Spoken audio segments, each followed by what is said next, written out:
Guys, welcome back. I just want to give you a kind of final build and kind of update on my DSG. So this is everything working right now. Everything's working pretty flawlessly. This is where I'll be about 98% of the time, maybe 99% of the time. The only thing I'm for sure changing is this rail, maybe the body, but all the internals are gonna stay the same pretty much. So this has a JG Blue in it. It's got a Siege Tech 14 to 1, and then it's running a 14.8 volt LiPo right now on a nano hard. I wish I could get a BTC, but unfortunately, they're all out of stock. They tend to come out towards the end of the year, from what I can tell, so hopefully I'll have one of those.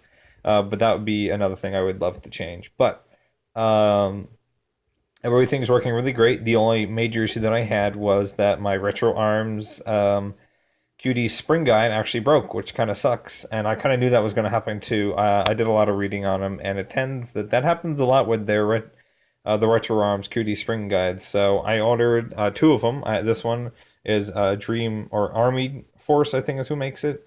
And I also have a ZCI one in here. This one came from China, and this one came from England. The guys over in England were super awesome. They don't normally ship to the US, but I'll put a link down there anyways. But they were super useful guys. They shipped it over to me. They said it was going to take about a week. Wound up taking 3 weeks. Not really their fault. It's just more that the postal service took forever because I wanted them to, well, they wanted to ship it as cheaply as possible to kind of help me out.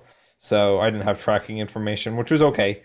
It's fine. It eventually got here. This one actually got here 2 days before this one, and this one was supposed to take over a month to get here, which was kind of funny. But oh, also I have my retro arms selector switch. I really want a GMP body because I know these work really well with those. But here we go. Here's a quick fire test. So semi.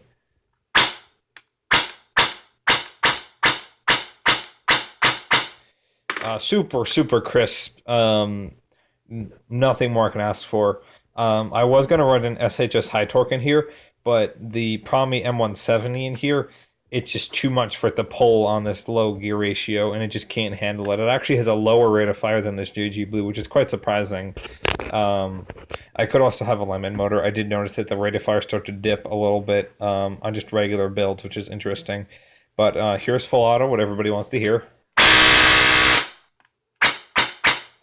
So that clocks in at about 63 BBs a second, which is ridiculously fast. It is feeding. I'm getting towards the end of how fast I can feed. There's not many mags that can feed up to 60 BBs a second. There's a list on Airsoft Mechanics that I've taken a look at, and it looks like the Lonex flash mags are going to be my best bet. But I used the old style mag brand mid caps. Those things are rock solid. They feed up to it. They miss a couple BBs here and there. They're older magazines, so the spring might be a little worn out. I might stretch it out, but besides that, it feeds perfectly fine. But yeah, this thing is done.